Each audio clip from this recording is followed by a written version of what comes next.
Bom, pessoal, boa tarde. Vamos dar seguimento aí à nossa aula da disciplina de ecologia de indivíduos, de comunidades e ecossistemas. E hoje a gente vai falar sobre interações ecológicas. Eu vou começar aqui a projeção.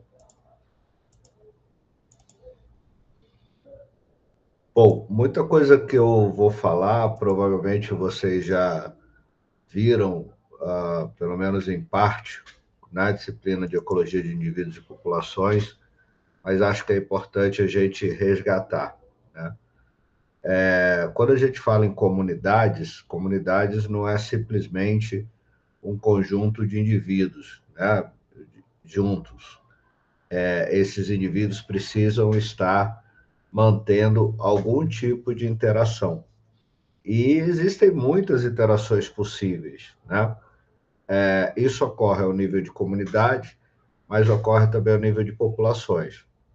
Na aula de hoje, a gente vai focar no nível de populações, embora não seja assunto direto da disciplina, mas é importante que a gente lembre que o que acontece com as populações reflete nas comunidades. Então, vamos lá. Primeiro, é isso que eu falei, né? Em qualquer ecossistema, nós vamos ter sempre espécies interagindo e o conjunto dessas populações, considerando essas interações, é o que nós chamamos de comunidade. Essas interações elas podem ocorrer entre os seres vivos, e aí genericamente a gente dá o nome de simbioses, que é o que a gente vai falar para vocês, e pode ocorrer também entre os seres vivos e o ambiente onde elas vivem, né? Nesse momento, a gente vai estudar então apenas as interações entre os seres vivos, ou seja, as simbioses, né? Como eu também já adiantei, essas interações elas podem ser intraespecíficas, ou seja, quando ocorre entre indivíduos da mesma espécie, ou elas podem ser interespecíficas, quando ocorre entre indivíduos de espécies diferentes. Nos dois casos, elas podem ser harmônicas ou desarmônicas. A gente diz que uma interação é harmônica quando pelo menos um dos indivíduos se beneficia com essa relação, mas o outro não perde nada com ela. E ela é desarmônica quando o indivíduo perde alguma coisa com essa relação, o outro ganha, né? Ou ambos perdem, isso pode acontecer também. Né? A harmônica também, ambos podem se beneficiar. Então, a gente tem alguns exemplos fáceis aí, por exemplo, a competição, ela é negativa para ambos, né? Porque a gente nunca sabe o resultado que pode ocorrer. O amensalismo, ela é negativa para um e neutra para o outro. A predação ela é positiva para um e negativa para o outro, né? Por isso é uma relação desarmônica. O mesmo vale para o parasitismo. Já o mutualismo, como o próprio nome sugere, uma relação de benefício mútuo, ambos se beneficiam. E no comensalismo, um se beneficia e é neutro para o outro, né? Então, são alguns exemplos que a gente tem desse tipo de interações. Nós vamos começar, como eu falei, com as interações intraespecíficas, ou seja, com as interações que ocorrem entre indivíduos da mesma espécie. Essas interações, elas podem, portanto, ser harmônicas, são as primeiras que a gente vai ver, e as harmônicas são basicamente três, né? As colônias, as sociedades e as reuniões. Já as desarmônicas, a gente inclui aqui o canibalismo e a competição, considerando que competição também pode ser uma relação interespecífica, né?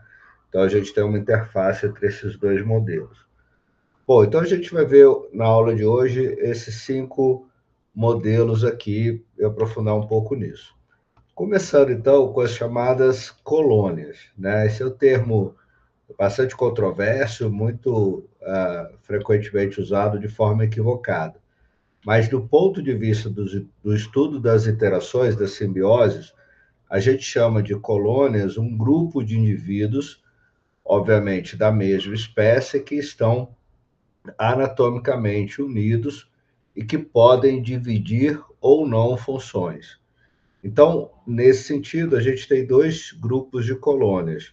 As colônias homotípicas, quando os membros não apresentam nenhuma diferenciação e nem têm divisões de função no agrupamento, como as colônias de bactérias e algas, né, que estão representadas aí na foto para vocês.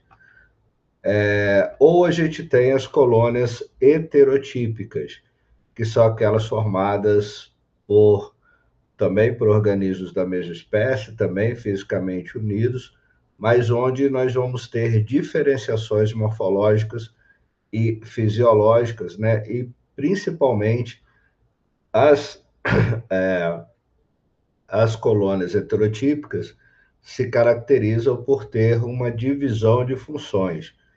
O exemplo típico são os corais e as caravelas, né? Aqui, os corais, que representam um dos mais importantes ecossistemas do mundo, né? Com grande importância para a reprodução de peixes, por exemplo, né? E manutenção dos estoques pesqueiros. E as caravelas, né? Que são esses que parece ser um indivíduo, mas na verdade o que a gente está vendo é uma colônia heterotípica, né? Uma colônia formada, então, por vários indivíduos, todos compondo a mesma espécie, obviamente, em cada uma dessas colônias. Bom, então, colônia, o que caracteriza a colônia é o fato dos indivíduos estarem fisicamente unidos, né? E aí a gente passa para o segundo modelo, que são as sociedades, que também são grupamentos de indivíduos da mesma espécie, porém, eles apresentam algum grau de trabalho em colaboração que produz resultados para todos os indivíduos. E aqui, obviamente, na sociedade, não há essa característica de estarem fisicamente unidos. A gente tem exemplos muito fortes entre os insetos sociais, né, como as vespas e abelhas, cupins, formigas, né? E a gente também tem exemplos nos animais, nos vertebrados, né? Como no caso dos gorilas, dos chimpanzés, ou mesmo no caso da espécie humana, que tem uma característica social bastante forte, bastante significativa, se organizando aqui nas cidades, né? Bom, então, a diferença básica de comunidade, perdão, de colônia para sociedade, é que na colônia os indivíduos estão fisicamente unidos, enquanto na sociedade não há essa união física entre os indivíduos, né? E o terceiro modelo são as chamadas reuniões. Então, o que seriam as reuniões? Também são grupamentos de indivíduos da mesma espécie, só que no caso das reuniões, esses agrupamentos são temporários, né? Então, os indivíduos se reúnem para executar uma determinada função, por exemplo, a migração, que é nós vimos na biogeografia, algo bastante complexo, né? E ao fazerem isso coletivamente, os indivíduos são favorecidos com esse processo, né? Então, várias espécies migram, as aves são clássicas, né? Mas também grandes vertebrados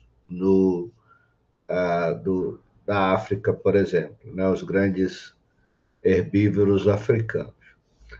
Bom, então, esses três modelos, aqui eu vou fazer um parênteses importante, né? Esses três modelos de interações entre indivíduos de mesma espécie, onde os indivíduos estão fisicamente unidos, no caso da colônia, no caso das sociedades, apenas compartilhando informações, interações, né, para o bem comum, e a reunião, uma união temporária para a execução de uma função. De qualquer forma, principalmente no caso das sociedades e das reuniões, a gente tem aqui uma questão evolutiva muito importante que é o fato dos animais estarem, pelo menos naquele momento, no caso das reuniões, vivendo em grupos. E viver em grupos é um desafio do ponto de vista evolutivo. Tem benefícios, claro, mas tem custos muito altos, por exemplo. E para a manutenção dessas interações, acabou se exigindo uma evolução de comportamentos muito complexos, comportamentos sociais muito complexos, né? Como a comunicação, por exemplo, mas que, obviamente, dentro da lógica da natureza, né, que a gente já viu várias vezes, da relação custo-benefício, se os benefícios são maiores que os custos, o determinado comportamento tende a se manter nas populações ao longo do tempo, se for o contrário, ele desaparece, né? Então, viver em grupos não é para todo mundo, não é para todas as espécies, né? Muitos são solitários, embora existam autores que chamam a atenção de que, de fato, nenhum vertebrado seria solitário, porque, pelo menos temporariamente, deve se unir a um sexo oposto para a reprodução, mas a gente considera, de fato, a vida em grupos aquelas reuniões mais constantes, né? Seja no caso para promover migrações, que ainda que o animal faça a migração, mas chegue no ponto e se espalhe, passe a viver isoladamente, ele vai manter esse comportamento periodicamente, né? Então, vamos analisar quais são os benefícios e quais são os custos da vida em grupo. Se a gente pode destacar como benefício um melhor forrageamento, ou seja, é mais fácil buscar alimento em grupo, né, do que individualmente. Um outro aspecto que é muito importante é a assistência reprodutiva, ou seja, o cuidado com os filhotes, que muitas vezes não pode ser feito por um indivíduo só, e aí o casal se reúne, ou às vezes até outros indivíduos da sociedade se reúnem para formar, para cuidar desse filhote. Então, essa assistência reprodutiva está, inclusive, na base da monogamia, da evolução da monogamia nas espécies, né? E, ao mesmo tempo, reduz o risco individual de predação, porque se você está em grupo, né, obviamente um predador pode ver o grupo como um indivíduo muito maior do que ele é, né, espantando esse predador, mas principalmente reduz o risco individual, porque a chance do predador te capturar o indivíduo, é 1 sobre o número de indivíduos que formam o grupo. Então, obviamente, num grupo de 100 indivíduos, a chance desse indivíduo ser capturado é 1 sobre 100. Num grupo de 1.000 indivíduos, é 1 sobre 1.000. Então, há uma diluição dessa predação, trazendo essa vantagem individual para os indivíduos que formam essa população. No entanto, a gente pode definir aí alguns custos. Por outro lado, estar em grupo, obviamente, aumenta a visibilidade, embora isso possa ser um fato positivo, como eu falei, né? De qualquer forma, é mais difícil para o grupo se camuflar. Há uma competição intraespecífica aumentada, ou seja, vários indivíduos vão competir por alimento, por hábito, parceiro sexual, né? E também o fato desses indivíduos estarem juntos pode aumentar a dispersão de doenças, né? A gente sabe que doenças transmissíveis aumentam com o aumento da densidade populacional. Então, esse é outro desafio importante. Bom, então, quando uma população opta por estar em grupo ou não, né? Isso é resultado de várias aptidões evolutivas, porque a vida em grupos, ela requer aprendizagem, estrutura social e, sobretudo, hierarquia.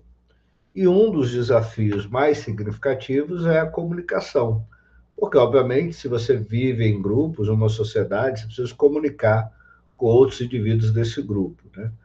Essa comunicação nem sempre é vocalizada, né? Ela pode ser uma, é, é, uma comunicação apenas visual, por gestos ou posturas. Normalmente é por som, né? Chamadas de alarme, aflição, de acasalamento.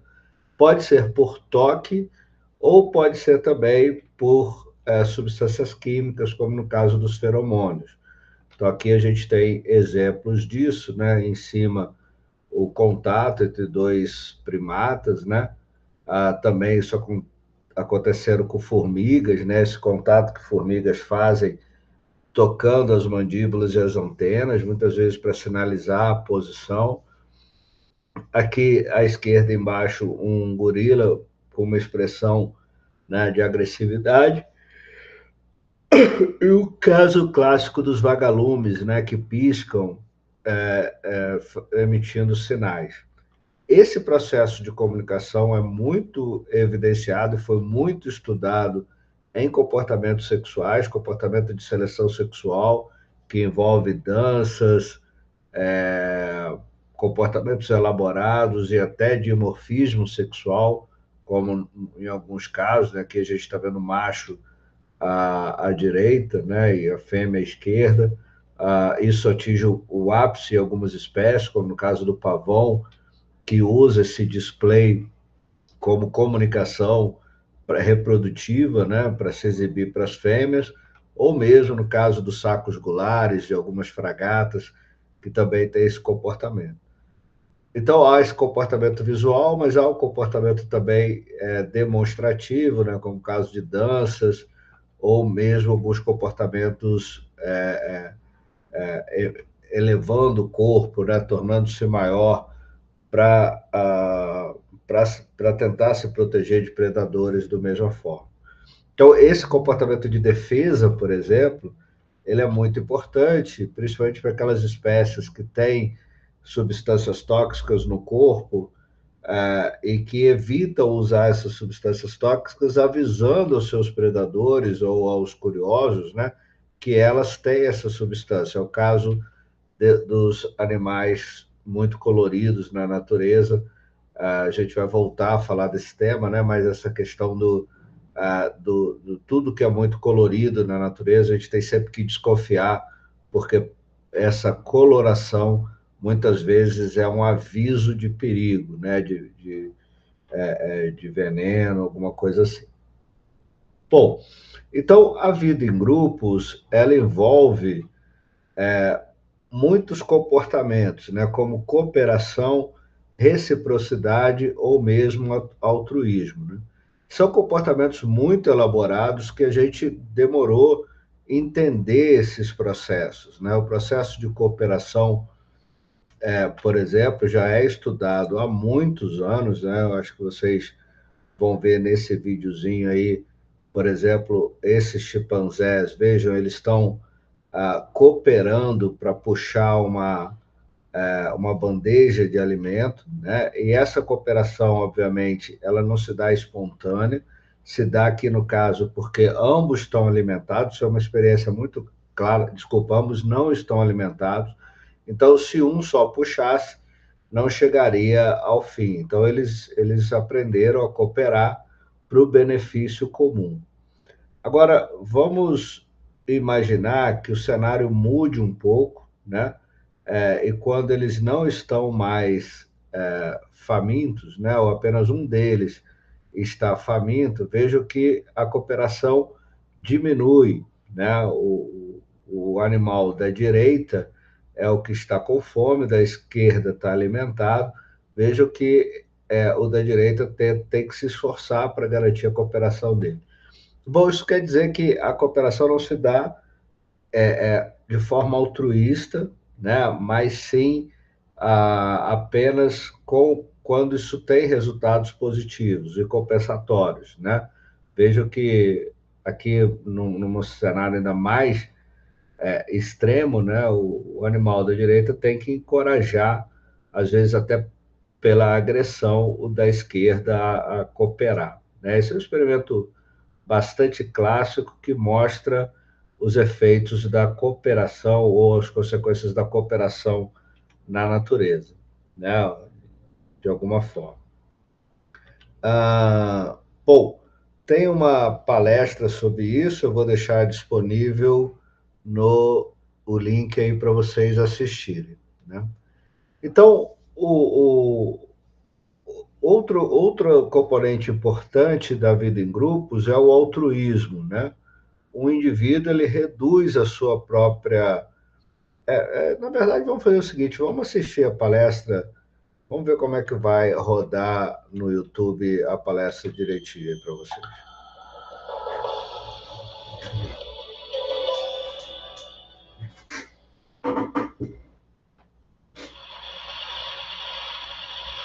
I was born in Den Bosch, where the painter Hieronymus Bosch named himself after. And so I've always been very fond of this painter. Lived and worked in the 15th century. And what is interesting about him in relation to morality is he lived at a time where religion's influence was waning, and he was sort of wondering, I think, what would happen in society if there was no religion or if there was less religion. And so he painted this famous painting, The Garden of Earthly Delights, which some have interpreted as being humanity before the fall, or being humanity without any fall at all. And so it makes you wonder what would happen if we hadn't tasted the fruit of knowledge, so to speak, and what kind of morality we would have. Much later, as a student, I went to a very different garden, a zoological garden in Arnhem, where we keep chimpanzees. This is me at an early age with a baby chimpanzee. And I discovered there that chimpanzees are very power hungry, and wrote a book about it. And at that time, the focus in a lot of animal research was on aggression and competition. And I created a whole picture of the animal kingdom, and humanity included, was that deep down we are competitors, we are aggressive, we're all out for our own profit, basically. This is the launch of my book. I'm not sure how well the chimpanzees read it, but they surely seemed interested in the book. Now, in the process of doing all this work on power and dominance and aggression and so on, I discovered that chimpanzees reconcile after fights. And so, what you see here is two males who have had a fight. They ended up in a tree, and one of them pulls out a hand to the other. And about a second after I took the picture, they came together in the fork of the tree and they kissed and embraced each other. Now, this is very interesting because at the time, everything was about competition and aggression, and so it wouldn't make any sense. The only thing that matters is that you win or that you lose. But why would you reconcile after a fight? That doesn't make any sense. This is the way bonobos do it. Bonobos do everything with sex, and so they also reconcile with sex. But the principle is exactly the same. The principle is that you have a valuable relationship that is damaged by conflict, so you need to do something about it. And so my whole picture of the animal kingdom, and including humans also, started to change at that time. So we have this image in political science, economics, the humanities, philosophy for that matter, that man is a wolf to man. And so deep down, our nature is actually nasty. I think it's a very unfair image for the wolf. The wolf is after all, a very cooperative animal. And that's why many of you have a dog at home, which has all these characteristics also. And it's very unfair to humanity, because humanity is actually much more cooperative and empathic than you've been given credit for. And so I started getting interested in those issues and studying that in other animals. So these are the pillars of morality. If you ask anyone what is morality based on, these are the two factors that always come out. One is reciprocity, and associated with it is a sense of justice and a sense of fairness. And the other one is empathy and compassion. And human morality is more than this, but if you would remove these two pillars, there would be not much remaining, I think. And so they're absolutely essential. So let me give you a few examples here. This is a very old video from the Turkish Primate Center where they train chimpanzees to cooperate. So this is already about 100 years ago that we were doing experiments on cooperation. And what you have here is two young chimpanzees who have a box. The box is too heavy for one chimp to pull in. And of course, it's food on the box, otherwise they wouldn't be pulling so hard. And so they're bringing in the box. And you can see that they're synchronized. You can see that they work together. They pull at the same moment. That's already a big advance over many other animals who wouldn't be able to do that. And now you're going to get a more interesting picture, because now one of the two chimps has been fed. So one of the two is not really interested in the task anymore.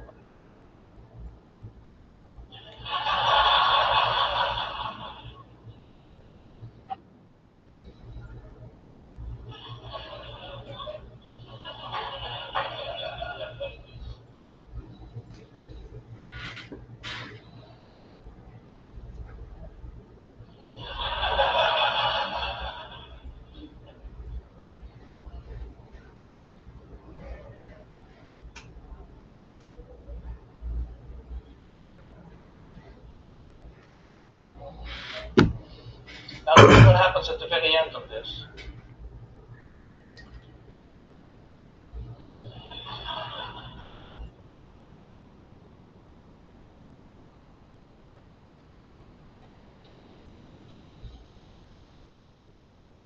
He takes basically everything. So there are two interesting parts about this. One is that the chimp on the right has a full understanding he needs the partner, so full understanding of the need for cooperation.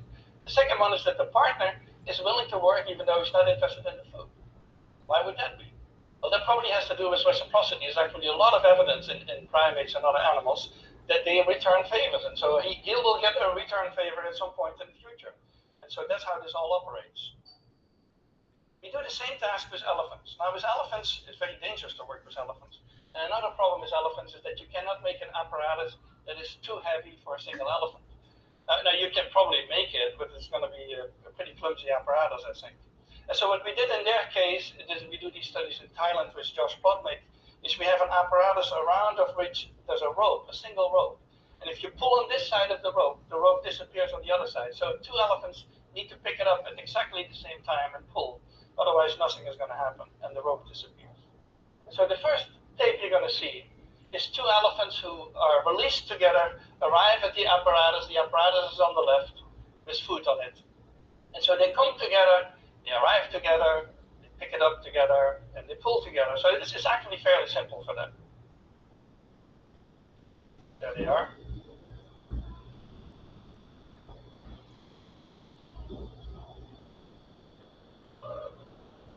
So that's how they bring it in. But now we're going to make it more difficult, because the whole purpose of this experiment is to see how well they understand cooperation. Do they understand it as well as the chimps, for example?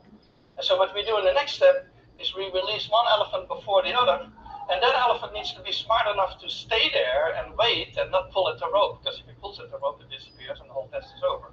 Now, this elephant does something illegal that we did not teach it, but it shows the understanding that he has, because he puts his big foot on the rope, stands on the rope, and waits there for the other, and then the other is going to do all the work for him. So it's what we call freeloading. But it shows the intelligence that the elephants had. They developed several of these alternative techniques that we did not approve of necessarily. So the other elephant is now coming. And it's going to pull it in.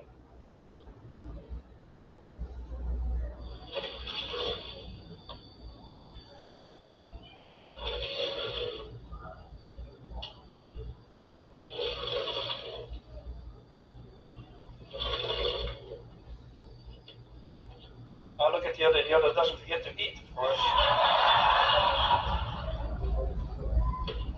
This was the cooperation reciprocity part. Now something on empathy. Empathy is my main topic at the moment of research, and empathy has sort of two qualities. One is the understanding part of it.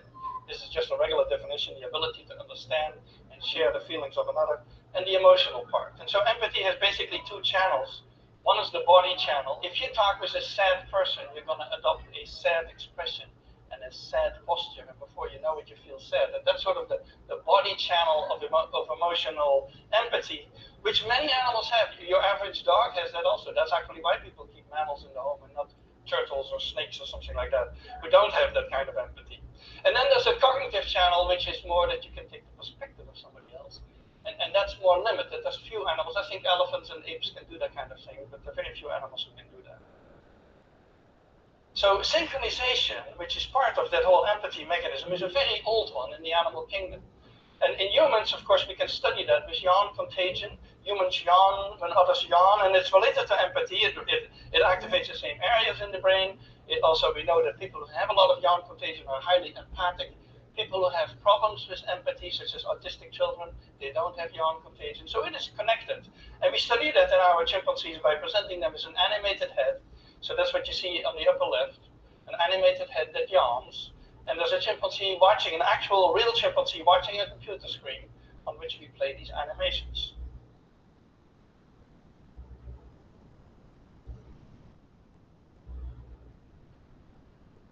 And so yawn contagion, that you're probably all familiar with, and maybe you're going to start yawning soon now, is something that we share with other animals. And that's related to that whole body channel of synchronization that underlies empathy. And that is universal in the mammals, basically.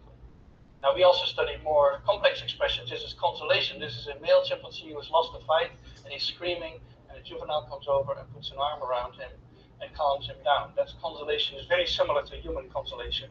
And consolation behavior, it's empathy driven. That's actually the way they study empathy in human children, is to instruct a family member to act distressed, and then they see what young children do. And so it is related to empathy, and that's the kind of expressions we look at. We also recently published an experiment, you may have heard about it, on altruism in chimpanzees, where the question is, do chimpanzees care about the welfare of somebody else? And for decades, it had been assumed that only humans can do that. Only humans worry about the welfare of somebody else. We did a very simple experiment. We do that on chimpanzees that live in Lawrenceville, in the field station of Yerkes, and so that's how they live, and we call them into a room and do experiments with them. In this case, we put two chimpanzees side by side, and one has a bucket full of tokens, and the tokens have different meanings. One kind of token feeds only the partner who chooses, the other one feeds both of them. So this is a study we did with Vicky Horner. And here you have the two colored tokens. So they have a whole bucket full of them, and they have to pick one of the two colors. You will see how that goes. So if this chimp makes the selfish choice, which is the red token in this case, he needs to give it to us. We pick it up, put it on the table where there's two food rewards, but in this case only the one on the right gets food and the one on the left walks away, because she knows already that it's not a good test for her. Then the next one is the pro-social token. So the one who makes the choices, that's the interesting part here. For the one who makes the choices, it doesn't really matter. So she gives us now a pro-social token, and both chimps get fed. So the one who makes the choices always get a reward. So it doesn't matter whatsoever, and she should actually be choosing blindly. What we find is that they prefer the pro-social token. So this is the 50% line, that's the random expectation, and especially if the partner draws attention to itself, they choose more. And if the partner puts pressure on them, so if the partner starts spitting water and intimidating them, then the choices go down, and they actually don't want to. It's as if they're saying, if you're not behaving, I'm not going to be pro-social today. And this is what happens without a partner, when there's no partner sitting there. And so we found that the chimpanzees do care about the well-being of somebody else, especially if these are other members of their own group. So a final experiment that I want to mention to you is our fairness study. And so this became a very famous study, and there's now many more, because after we did this about 10 years ago, it became very well known. And we did that originally with capuchin monkeys, and I'm going to show you the first experiment that we did. It has now been done with dogs, and with birds, and with chimpanzees, but with Sarah Brosnan we started out with capuchin monkeys. So what we did is we put two capuchin monkeys side by side. Again, these animals, they live in a group, they know each other. We take them out of the group, put them in a test chamber. And there's a very simple task that they need to do. And if you give both of them cucumber for the task, the two monkeys side by side, they're perfectly willing to do this 25 times in a row. So cucumber, even though it's really only water in my opinion, but cucumber is perfectly fine for them. Now if you give the partner grapes, the food preferences of my capuchin monkeys correspond exactly with the prices in the supermarket. And so if you give them grapes, it's a far better food, then you create inequity between them. So that's the experiment we did. Recently, we videotaped it with new monkeys who had never done the task, thinking that maybe they would have a stronger reaction, and that turned out to be right. The one on the left is the monkey who gets cucumber. The one on the right is the one who gets grapes. The one who gets cucumber, note that the first piece of cucumber is perfectly fine. The first piece she eats. Then she sees the other one getting grape, and you will see what happens. So she gives a rock to us, that's the task. And we give her a piece of cucumber, and she eats it. The other one needs to give a rock to us. That's what she does. And she gets a grape. And she eats it. The other one sees that. She gives a rock to us now. Gets again cucumber.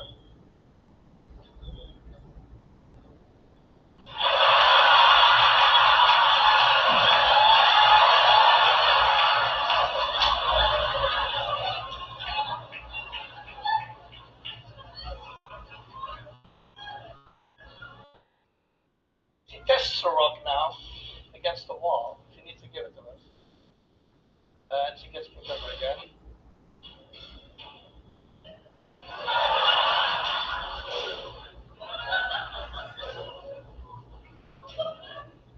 So this is basically the Wall Street protest that you see here.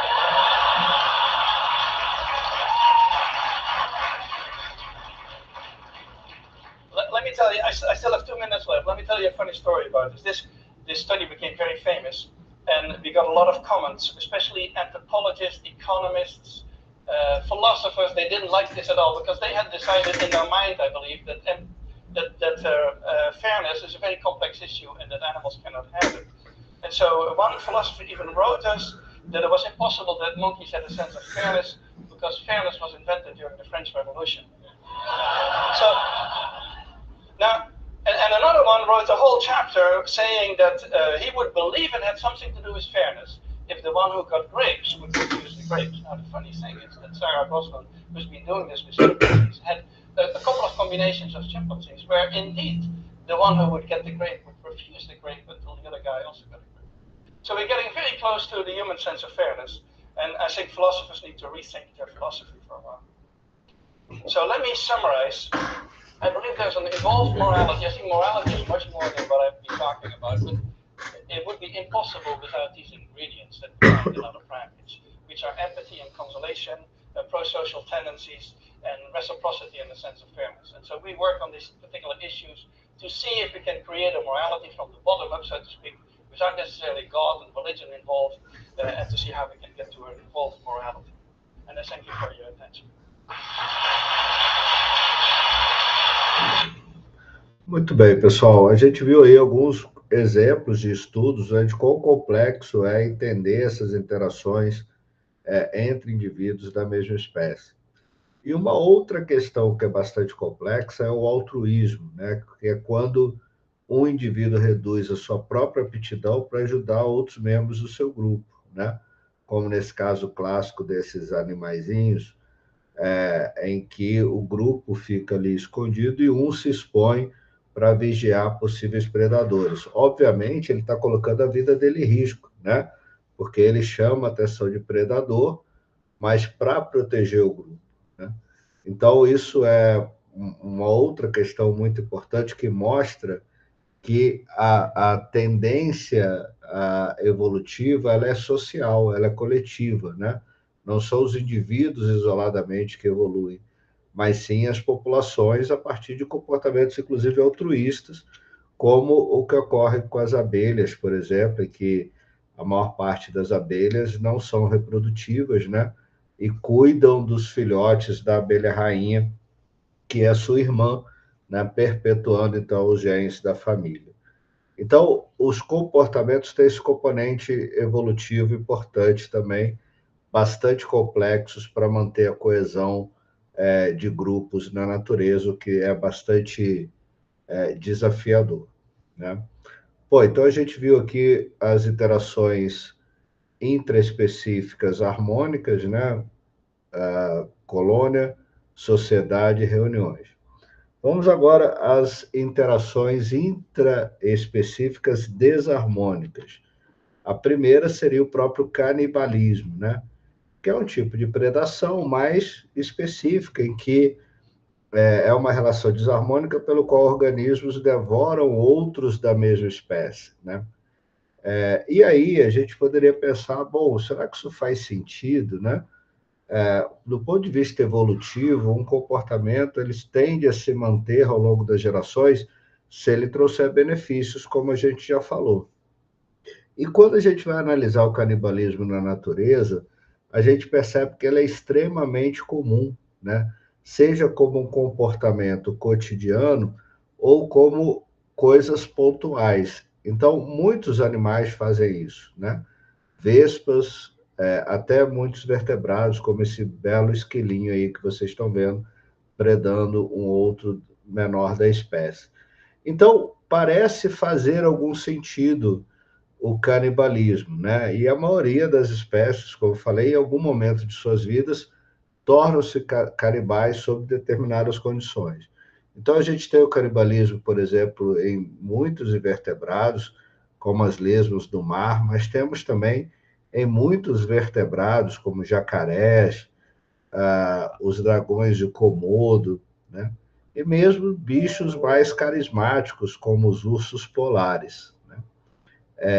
Em leões, por exemplo, é muito conhecido esse processo de infanticídio, né, em que o macho mata filhotes quando não é dele, né, para que a fêmea volte a estar disponível sexualmente. Isso é um modelo de canibalismo. E então também ocorre com ursos, como eu falei, né? Se lá no urso polar ocorre, no urso pardo também, e também ocorre entre chimpanzés, e mesmo entre humanos, né? A gente tem sociedades humanas que também são canibais, né? Então vamos fazer uma análise desse comportamento, quer dizer, o que justifica esse comportamento se manter na natureza? Bom, quando a gente avalia diferentes situações, a gente pode encontrar diferentes explicações, né? Então, algumas espécies, o canibalismo ainda já ocorre na fase larval, o que seria uma resposta à competição intraespecífica, né? Reduzindo essa competição intraespecífica, e no caso de grandes predadores, uma forma de preparar esses grandes predadores para a vida adulta, né? Então, a gente vai encontrar isso em animais tipicamente predadores, como serpentes, aranhas, etc. Do ponto de vista evolutivo, então, o canibalismo ele fornece alimentos para jovens sobreviventes, ele diminui a competição intraespecífica, ele é um ponto importante da seleção sexual, já que ele garante os melhores genes, né? Já que no canibalismo entre jovens, por exemplo, alguns vão ser eliminados, né? Garante o alimento próximo e abundante, e machos que morrem podem garantir seus espermas fertilizem os ovos, como é o caso de aranhas, por exemplo. Então, o canibalismo, ele, embora pareça ser um comportamento muito agressivo, ele traz, na sua essência, algumas características evolutivas positivas, né? Bom, eu vou recomendar a vocês que assistam um filme chamado Amigos e Rivais, A História Natural da Vida, está disponível na internet, só digitar aí que vocês vão ver vários exemplos de interações ecológicas harmônicas ocorrendo. Bom, eu queria terminar a aula de hoje falando, então, do último modelo intraespecífico desarmônico, mas lembrando que aqui pode ser interespecífico também, que é a competição, né? Então, vamos analisar a competição de modo geral. Primeiro, é importante lembrar que a competição ocorre quando o uso de um determinado recurso, limitado por um organismo, diminui a disponibilidade e a chance da utilização por um outro organismo desse mesmo recurso, né? Ela vai se dar, a gente já viu isso bastante lá quando a gente estudou nichos ecológicos, quando nós temos a sobreposição de nichos ecológicos. Consequentemente, ela varia em intensidade, né?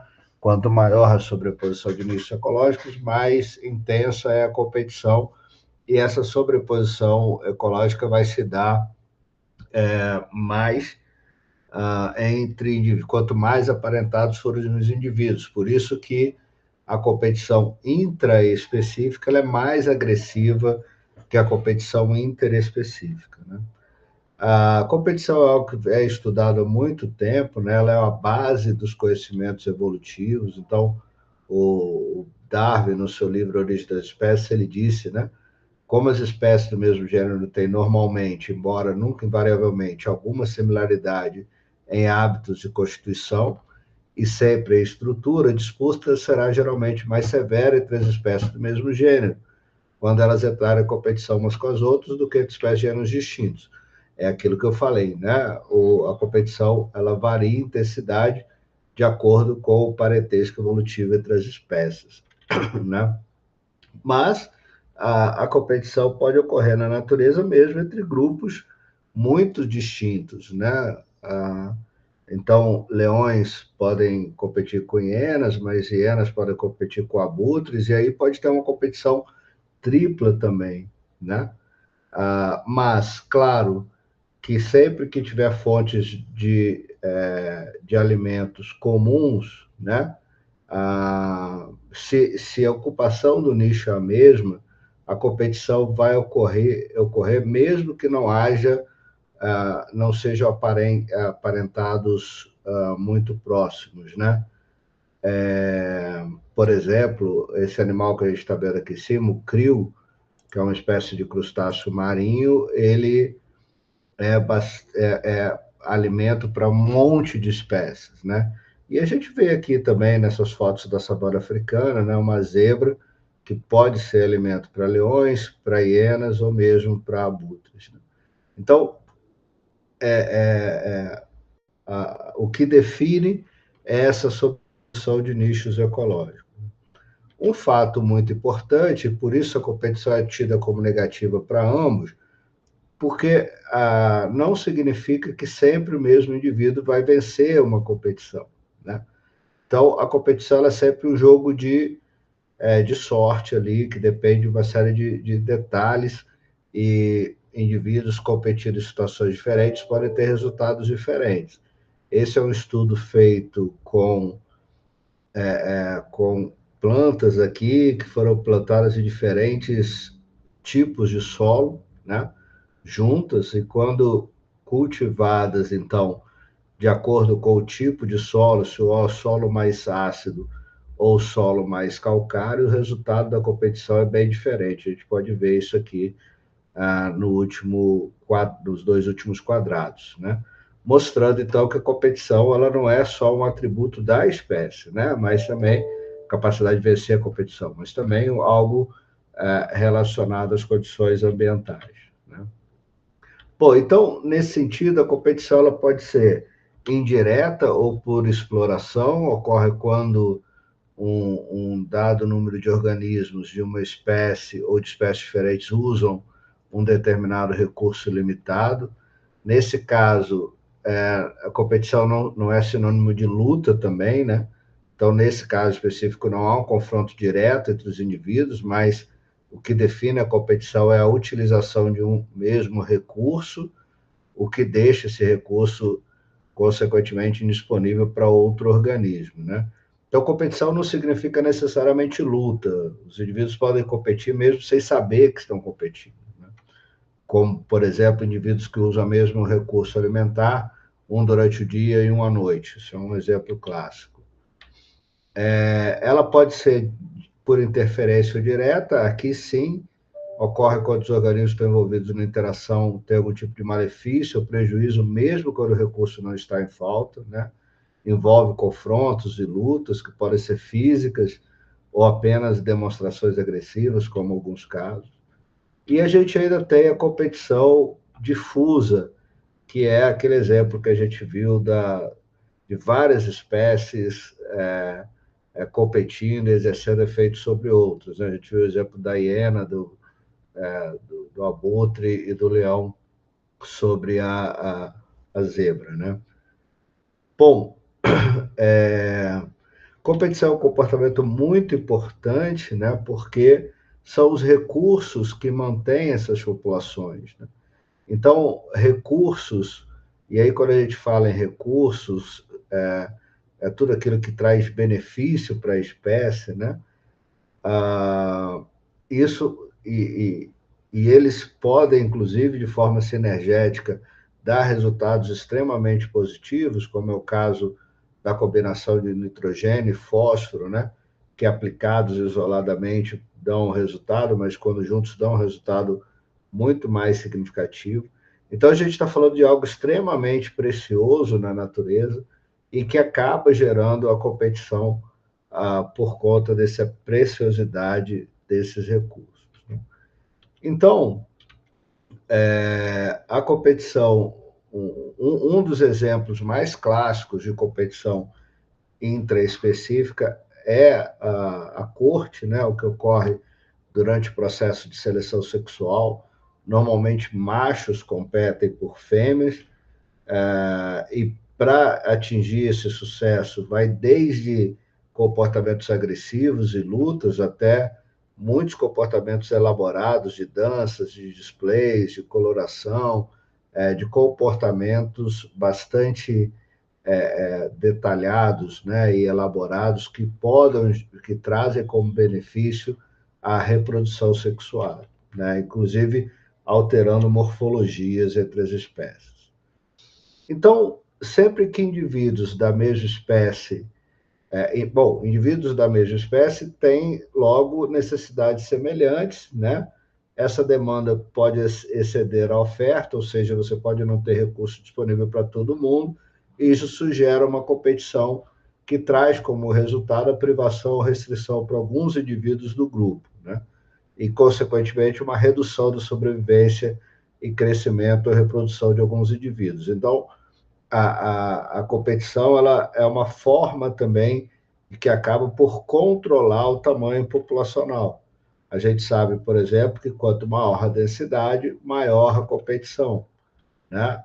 Então, quanto maior o tamanho de uma população e mais regular a distribuição dos recursos, mais chances da competição está ocorrendo mais intensamente, né? Uma das formas, então, de se evitar a competição é o estabelecimento de territórios, né? Então, muitas vezes, os animais estabelecem seus territórios, eles têm uma área de vida, que é o que a gente chama na literatura de home range, que é toda a extensão do espaço onde ele vai desenvolver suas atividades, né? Enquanto uma pequena parte disso é defendida, formando o seu território. Agora, da mesma forma que a gente viu lá que a vida em grupos tem aspectos positivos e negativos, a territorialidade também vai ter, né? E aí a gente precisa refletir sobre isso, né? Qual a vantagem de se manter um território, quais os fatores influenciam na evolução da territorialidade e por que que alguns animais são territoriais e outros não. Então, se a gente pensar nas vantagens primeiro, né? A vantagem de se ter um território é são duas, basicamente, né? Otimizar o forrageamento, ou seja, se você tem um território que você controla, conhece bem, é mais fácil caçar nele. Por outro lado, é mais fácil fugir de predadores também no território que você domina, né? Nesses dois casos, aumentando a chance de fuga e otimizando o forrageamento, há uma diminuição na competição, isso é extremamente importante na territorialidade. É, ainda pensando nas outras perguntas, né? Então, vejam, para a gente pensar na relação custo-benefício, primeiro a gente tem que imaginar que o animal deve apresentar ou evoluir características comportamentais ou morfológicas que viabilizam a defesa com sucesso do seu território. Ou seja, não adianta estabelecer o território e não defendê-lo. Então, tem que ter defesa do território. Para investir nessa defesa, é preciso que tenha um recurso relativamente escasso, né? Com distribuição heterogênea em manchas. Porque por que você vai competir se o recurso é abundante? Não faz muito sentido, né? E é preciso, então, que o território seja viável de ser defendido. Por isso que o tamanho do território é um ponto bastante importante também. A territorialidade ele afeta num dos padrões de distribuição na natureza, né? A distribuição ela pode ser de indivíduos de uma mesma espécie, pode ser regular, aleatória ou agregada. Os que estabelecem território têm uma distribuição regular, né? E o comportamento territorial ele pode garantir recursos alimentares, pode garantir território alimentar, pode garantir um bom território de acasalamento e um bom território de nidificação. Mas, como eu disse, né, há desafios, um dos desafios é qual o tamanho ideal desse território. Então, aqui, mais uma vez, a relação custo-benefício se estabelece.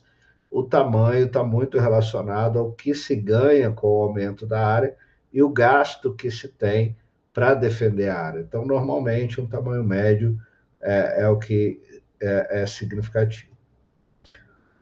Bom, já fazendo a transição para as interações interespecíficas, lembrar que a competição também pode ser, então, interespecífica. Nesse caso, ela está muito relacionada ao aumento da especialização e ao processo de especiação, né? Então, uma forma de diminuir a competição é se especializar, e a competição pode gerar espécies diferentes, né? Os resultados da competição podem se dar por exclusão competitiva ou por partilhamento de recursos, obviamente, nesse segundo caso, se houver recursos suficientes para isso. Essa coisa da exclusão competitiva foi amplamente estudada já na biologia, né, e foi elaborada pelo cientista, pelo biólogo Francis Gauss, né, estabeleceu lá o princípio da exclusão de Gauss. Ele fez um estudo muito simples, mas se transformou numa principal lei da biologia, né? Ele cultivou, então, duas espécies de protozoários do mesmo gênero, então aqui é o Paramecia aurelia, Paramecia caudato, separadamente, viu como elas se comportavam numa placa de Petri, né? E depois, quando ele colocou essas duas populações juntas, ele percebeu que uma das espécies desaparece com o tempo e a outra se mantém mais ou menos da mesma forma que estivesse sozinha.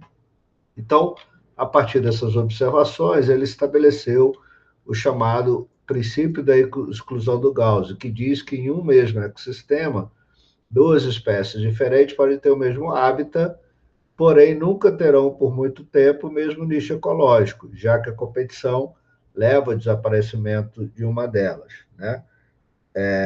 Então, lembra que nicho ecológico está relacionado com recursos. Nesse caso, quanto maior a sobreposição de nichos, maior a competição entre espécies, a gente já viu sobre isso, né? Um outro aspecto importante é o resultado, também a gente já falou um pouco sobre isso, só reafirmando aqui, vamos dar alguns exemplos, né? Então, vejam que se a gente pegar duas espécies de besouros, quando o ambiente é frio e seco, a gente tem um resultado para a competição, mas quando o ambiente é quente e úmido, o resultado é exatamente o oposto. Então, as condições ambientais influenciam no resultado da competição. E para evitar a competição, muitas vezes, a gente já vê esse exemplo aqui, né? As espécies sofrem diferenças morfológicas, né? Então, aqui duas espécies de aves, onde se estudou a profundidade, né, do bico dessas aves. Então, vejam que quando essas aves vivem em alopatria, ou seja, elas vivem em locais diferentes, o tamanho médio dos bicos é similar, mas quando elas estão juntas, ou seja, estão em simpatria, são populações simpátricas, o tamanho médio dos bicos se altera. E isso, obviamente, reflete no hábito alimentar, né? No caso de aves, especialmente, a forma e o tamanho do bico nos diz muito sobre o que essas aves comem. Então, evitar a competição também resulta em modificações morfológicas, né? Aqui um outro exemplo de como as condições ambientais podem afetar a exclusão competitiva, né? Então, algas de atomácea, né? Quando expostas a recursos diferentes, elas podem coexistir, mas quando colocadas em recursos similares, uma exclui a outra, né? Isso que está mostrando nesse desenho aqui, dependendo do tipo de recurso, o resultado é diferente. Então, por exemplo, aqui em altas razões de sílica e potássio, o gênero Asterionella elimina o ciclotela. Quando a gente tem condições de recursos intermediárias, ambas coexistem, e quando você altera esses padrões com baixas razões de sílica e fosfato, o resultado é o oposto do anterior. Então, de novo, né, a condição ambiental é importante para ser considerada aqui. Bom, competição, assim como predação, podem ser matematicamente descritas, né? Isso é muito importante na ecologia, porque permite, inclusive, fazer uma predição importante. Então, aqui a gente tem as relações de crescimento de uma população, né? E o que essa matemática aqui, essa fórmula, equação matemática está mostrando, é que quanto maior o efeito individual, o potencial de uma espécie competindo, essa espécie 2 competindo sobre a espécie 1, que é esse valor de alfa, maior é o tamanho da população 2. e maior a intensidade da competição interespecífica sobre a espécie 1. Ou seja, quanto maior for uma espécie, mais ela influencia na competição com outra, né? Se a gente somar tudo isso, a gente tem comportamentos como esse que a gente estudou, né? Em que é um caso bem conhecido para questões rochosas, a gente já viu isso, em que essa espécie de balanos é competitivamente mais eficiente, por isso ela ocupa todo o seu nicho fundamental. Veja que o nicho realizado é similar ao nicho fundamental, enquanto essa outra espécie ocupa apenas parte do seu nicho fundamental. Se a gente retirar o balanos, essa espécie tende a ocupar, então, essa área, na ausência do competidor. O contrário não vai acontecer, porque essa região não faz parte do nicho fundamental da espécie, então ela já está ocupando todo o seu nicho fundamental. Esses estudos são muito clássicos, né? Estudos em questões rochosas são feitos há muitas décadas, e exatamente porque os colchões rochosos permitem essa manipulação com mais, com mais, uh, com menos problemas, na verdade, né? Bom, e a retirada de um competidor, né, por exemplo, um predador, pode alterar completamente a composição de espécies que estão competindo. Então, aqui, um estudo feito com duas espécies de estrelas do mar, né? Uma do gênero Pisaster, uma do gênero Leptasterias. Então, vejam que se você remove uma das espécies, a outra tende a crescer, né? Se você adiciona, ela diminui e se estabelece com o tempo, né? Então, o que esse gráfico, na verdade, mostrou é que, nesse caso, por exemplo, quanto mais espécies Pisaster nós temos, menos Leptostérias nós temos, né? Então, competição, é aquilo que a gente acabou de ver na fórmula anterior. Com o aumento de uma população, aumenta a influência sobre a competição de outra espécie. Esses estudos também são muito clássicos, né? Feitos desde a década de 70, né? O estudo de Payne com essas estrelas do mar, mostrando, por exemplo, que a remoção de competidores e de predadores pode reduzir a diversidade de espécies, porque você altera as relações e as interações. Então, aqui, por exemplo, essa espécie de estrela do mar Pisaster, ela controla essa espécie de caramujo, que, por sua vez, controla uma série de espécies da base aqui.